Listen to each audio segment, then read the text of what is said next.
I can still smell the rain from that day. The kind of cold, heavy rain that makes the city feel smaller, like the clouds are pressing it down. My father, Richard Hale, was being laid to rest in New York City. He had been a man of quiet habits and sharp eyes, the sort who never raised his voice but always made himself heard. Wealth came to him not by chance, but because he treated each decision like a stone in the foundation of a house, carefully placed, never rushed. He was rich, yes, but his wealth was not ostentatious. It was in the thick oak doors of our home on Riverside Drive, in the steady checks that paid my tuition, and in the habit of keeping every promise he made. The hearse was parked just behind the iron gates of St. Andrew's Cemetery. I stood near it, my hands tucked into my black coat pockets, clutching the edges of my gloves so hard my fingers ached.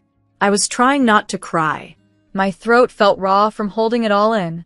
Around me, people murmured to one another in that low, cautious way people speak at funerals, as if afraid that any sound above a whisper might disturb the dead. And then my mother's voice cut through the air. "I finally got rid of my useless husband," she said, loud enough for everyone in earshot to hear. It wasn't a mutter. It wasn't a slip. It was a proclamation. My head turned so sharply toward her that my neck popped. Lydia Hale, tall, polished, perfectly styled even in grief, stood with her hands on her hips. She was not crying. Not even close. Instead, she wore that familiar smirk, the one that told the world she had won something. People froze. I saw an older couple, friends of my father from Boston, exchange a look of disbelief. A younger man in a gray suit actually flinched. No one spoke, but the air felt charged, like static before a storm. And then, as if she hadn't already taken a blade to the room, she pointed at me. "You should go live with your father," she said. Her words were sharp enough to cut glass. I wanted to shout back, to tell her she was speaking nonsense. My father was gone. He could not take me in. But the deeper truth was harder to swallow. I had already lived with him. Fully, deeply, in a way she never had. He had been my anchor. He raised me from the time I was small, sending me to the best schools in America, teaching me to write my name with care, teaching me that real wealth was knowing you had built something that would last. He would walk with me down the long hall of our Riverside home, the one lined with black and white photographs of family I'd never met, and say, "Grace, this home is where you stand tall." It was never about the marble floors or the brass fixtures. It was about having a place in the world that was yours. But that day, at his funeral, the ground did not feel like it belonged to me at all. I wanted it to open up and swallow me whole. My face burned as I looked away from the crowd and toward the dark casket, the flowers wilting under the rain. I clenched my jaw, willing myself not to show her that her words had landed. The ceremony dragged on, each moment stretching longer than it should have. My mother stood like a statue, barely listening to the eulogy. She didn't bow her head when the priest asked for a moment of silence. She looked around the gathering instead, as though measuring the worth of every person there. When the final prayer ended, people began to file out, umbrellas popping open in the drizzle. I lingered. I waited until most had gone, and then I touched the wood of the coffin with my gloved hand. It was cool and smooth. I whispered a quiet promise, one I don't even remember forming in words, to protect what he had built, to keep the life he had worked so hard for safe. I didn't know yet what that promise would cost me. That night, I returned to the house alone. The driver offered to walk me inside, but I shook my head. The great oak doors opened with a familiar groan, and I stepped into the stillness. Every sound seemed louder. The tick of the grandfather clock in the hall, the faint hum of the heating system, the patter of rain against the tall windows. I didn't turn on the big chandelier in the foyer.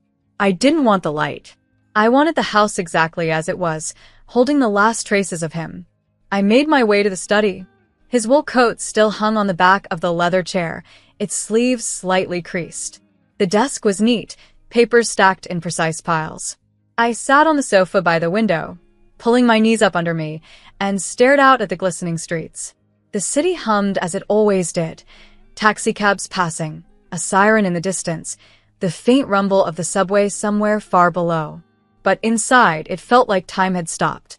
The truth is, I already suspected what would happen. My mother had never cared for the house except as a symbol. She loved the parties it allowed her to host, the way the address looked printed on invitations, and the admiration it brought from strangers. But the home itself? The legacy? That had been my father's passion. Without him, I knew she would see it only as a possession to control, or worse, to sell. I sat there for hours, replaying her words at the funeral. Useless husband. Go live with your father. Each sentence was a blow, but also a warning. She was making it clear that she saw herself as free, free of him, free of me, and free of any ties that didn't serve her. The rain slowed to a mist outside, and the streetlights cast pale gold reflections on the wet pavement. I wrapped his coat around my shoulders and breathed in the faint scent of cedar. I thought of his last lesson to me. Stand tall. He'd said it the morning I left for college in Boston, when I was afraid I wouldn't fit in. He'd said it again when we walked into the lawyer's office to update his will, his voice steady as he explained his wishes. I did not yet know how quickly my mother would move, or how ruthless she could be when money was in sight. I didn't know the lengths she would go to in order to cut me out of what was mine. But I knew I would not give up this house, this life, this proof that my father had lived with purpose. And if that meant standing alone against her, then I would. That night, as I drifted into a restless sleep on the study sofa, I imagined the house not just as walls and windows, but as a fortress. And I decided, without fully realizing it, that no matter what came next, I would not let it fall into her hands. It still amazes me how quickly my mother moved. My father's funeral had been on a Thursday. By Friday morning, I opened my phone to see her smiling in a white suit, her hand hooked possessively around the arm of a man I didn't recognize. His name was Thomas Blake, and he looked like the kind of man who measured his worth by the shine on his cufflinks. In the photo, his smile was thin and precise, the kind that didn't reach his eyes. The caption under the picture was short, almost smug. A new beginning. The wedding was that very evening at the Fairmont Hotel in Midtown. She hadn't invited me, not even out of courtesy. It wasn't a quiet elopement or a modest gathering. It was a full-scale event, the kind of expensive spectacle that my father had always refused to waste money on. I could almost hear him scoff at the idea of dropping tens of thousands on flowers that would wilt by morning. I sat in the study for hours, staring at the picture. The white suit she wore was sleek, paired with pearl earrings I knew she had once sworn she would save for something truly important. I wondered if this was what she had meant. Thomas's arm was stiff in hers, his gaze aimed at the camera, and yet there was something about his posture, a slight lean toward her, that told me he thought he was gaining something valuable that night.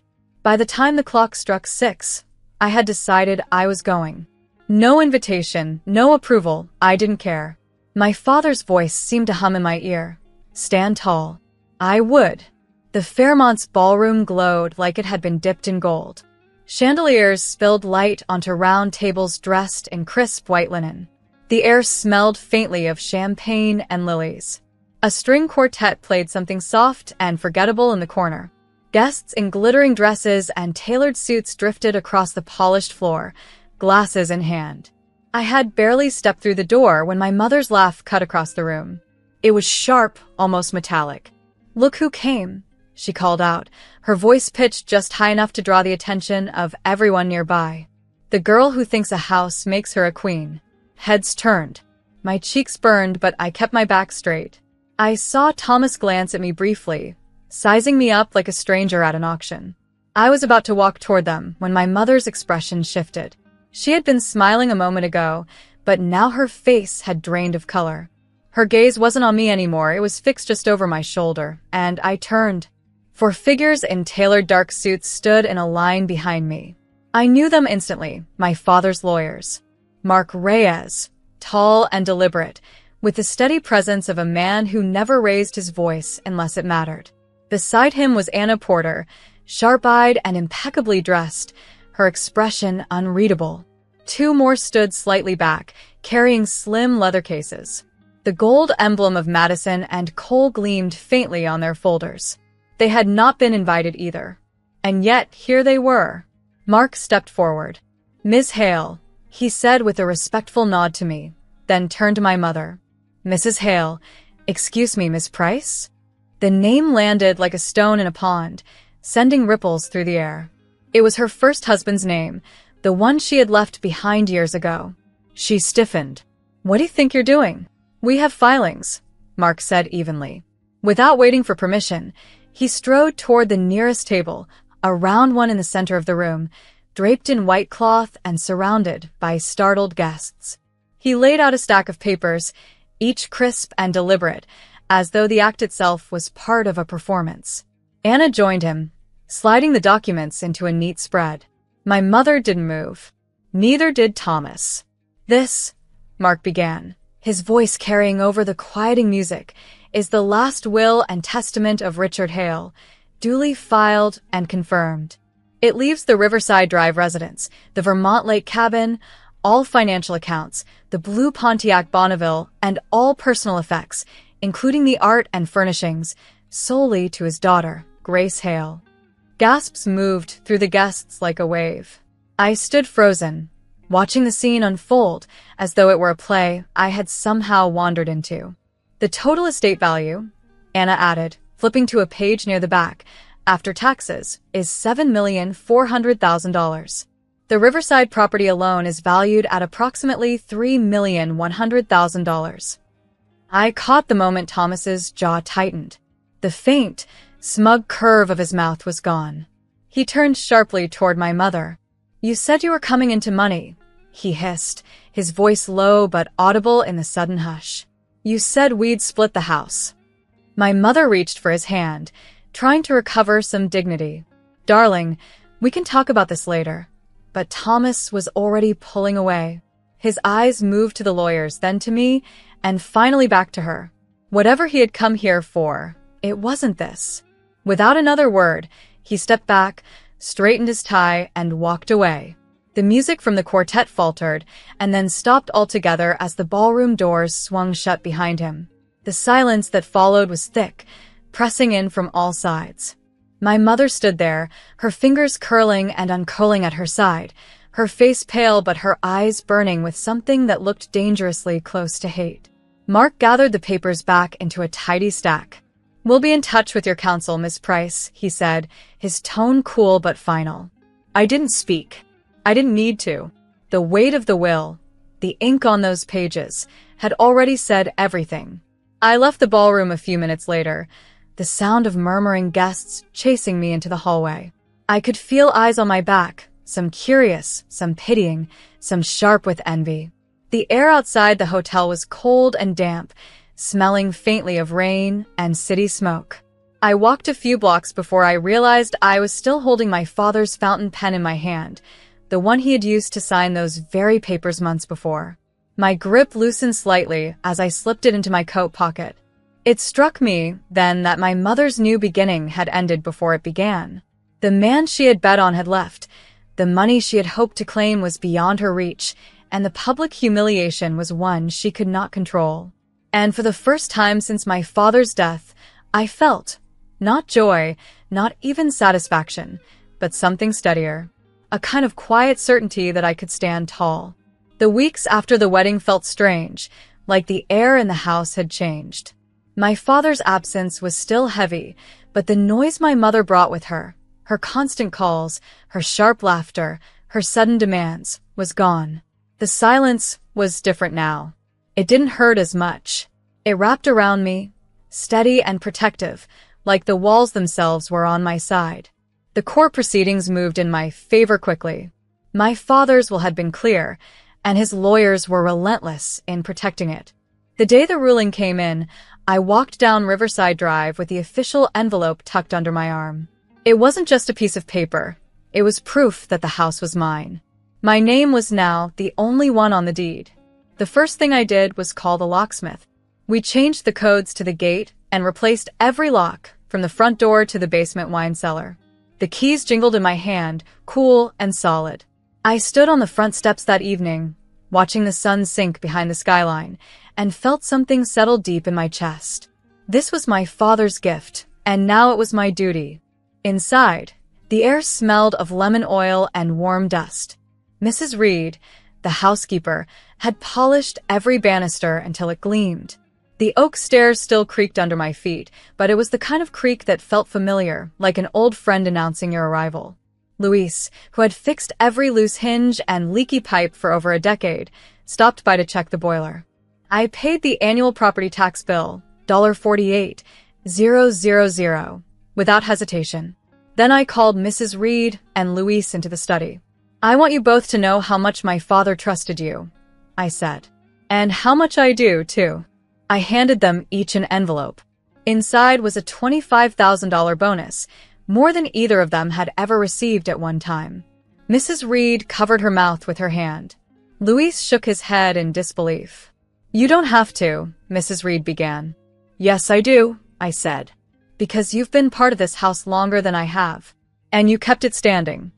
After they left, I sat alone at the desk, looking at the balance in my account.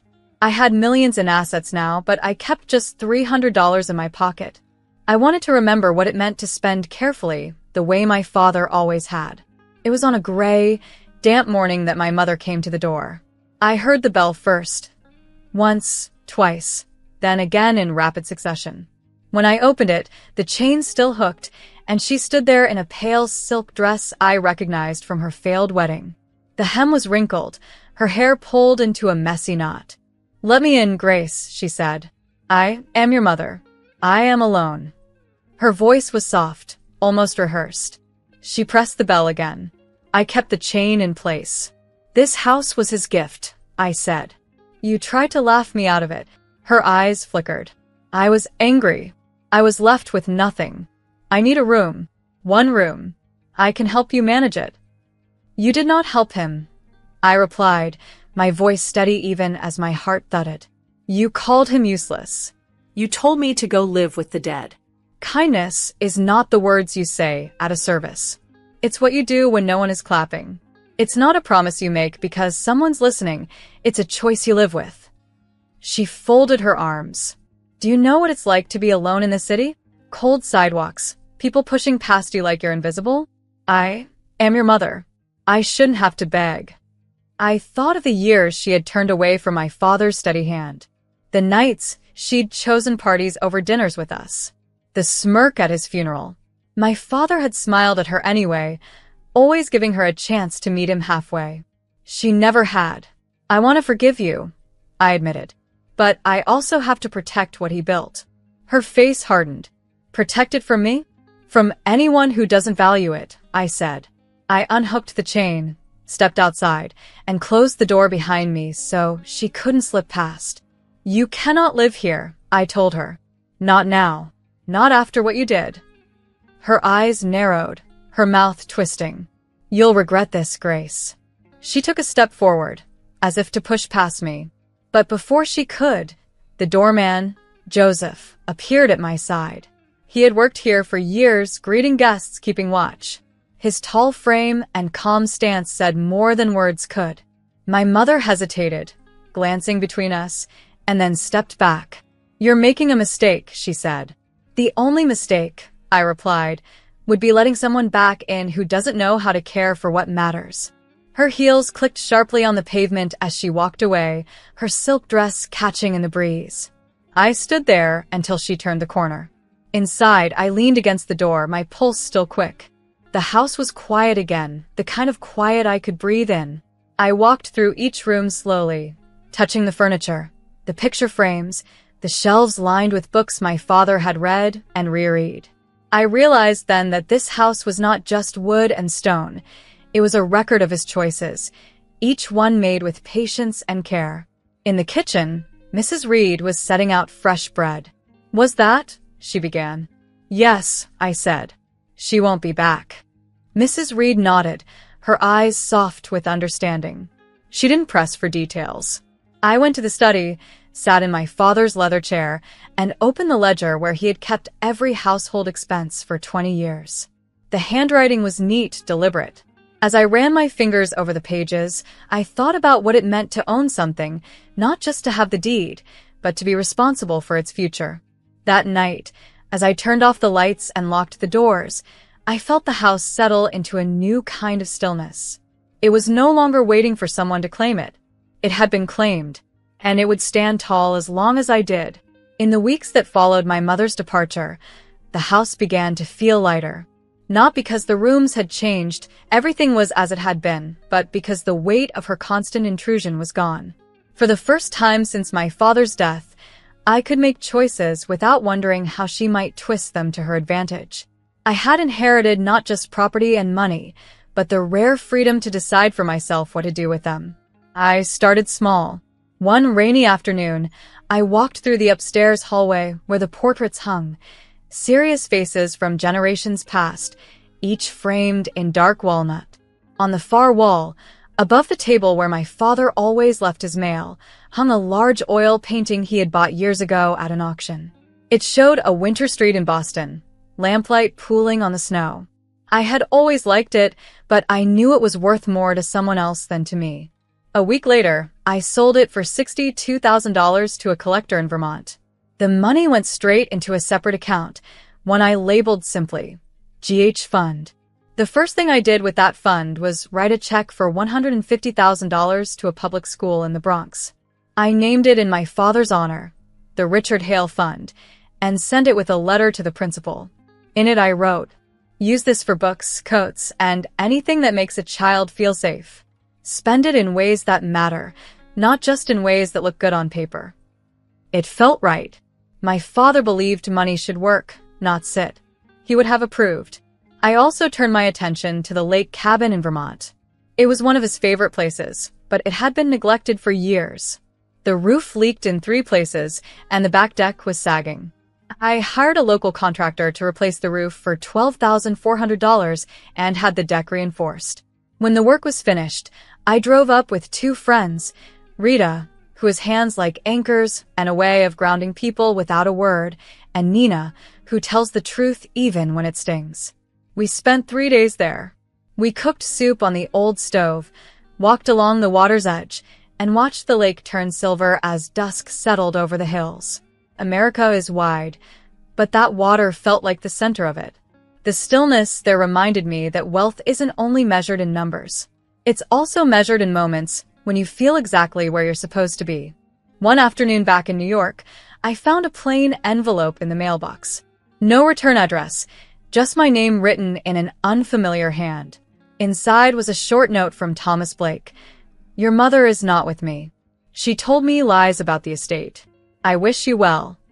The words were spare, almost cold, as though he wanted to make it clear there was nothing left between them, and certainly nothing binding him to me.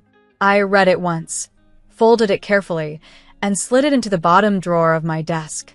I did not need his wishes. A month later, my phone rang late in the evening. It was my mother. Her voice was different, less sharp, more tentative. "I have work in Chicago," she said. I rented a small room. "I am trying." I listened without interrupting. She spoke of the job, something administrative, with long hours and little pay, and of the loneliness that crept in when she came home at night. I didn't invite her back, but I didn't hang up either. "I hope you learn what kindness is," I told her when she paused. "Not the kind you talk about when people are watching. The kind you do when it costs you." She didn't answer right away. Then she said, "I'll try," and the line went quiet. Spring came slowly to Riverside Drive. One morning, I stepped out onto the front steps and looked down the street. Tulips had pushed up through the soil on the median, bright coins of red and yellow catching the sunlight. The trees were still bare, but you could feel their readiness to bloom. In that moment, I could almost hear my father's voice, calm, steady, unshakable, saying the same thing he'd told me all my life: stand tall. So I did. I paid the gardeners on time and made sure the hedges were trimmed neatly. I continued funding the school, visiting once a month to see how the money was being used. The first time I arrived, the principal greeted me with a smile and led me to a room stacked with new paperbacks, rows of bright covers that would soon be in the hands of children. It was one of the few times since my father's passing that I felt a real and unforced happiness. At home, I kept the lamp burning in the study where his coat had once hung. The coat was gone now. I had folded it and stored it carefully, but the space still felt like his. Sometimes I sat there late into the night, working through papers, or simply watching the city lights blink on one by one. People began to ask me about the story. Friends, distant relatives, even strangers who had heard bits and pieces. I told it plainly, not to shame my mother, but to make a point. I would say, power without care is cheap. Care without power is hard. When you have both, you choose who you are. Some people nodded in agreement. Others looked away, uncomfortable, but I knew the truth of it. My father had given me both care and power, and the responsibility to decide how they would be used. Now, when I walk through the house at night, the creak of the stairs doesn't feel lonely anymore. The silence isn't empty. It's full of memory, of choices, of the promise I made to stand tall. That is what I chose, here in the United States of America, in the house my father left me. And if you ever pass by and see the warm light in the window, you will know I am still here, standing tall.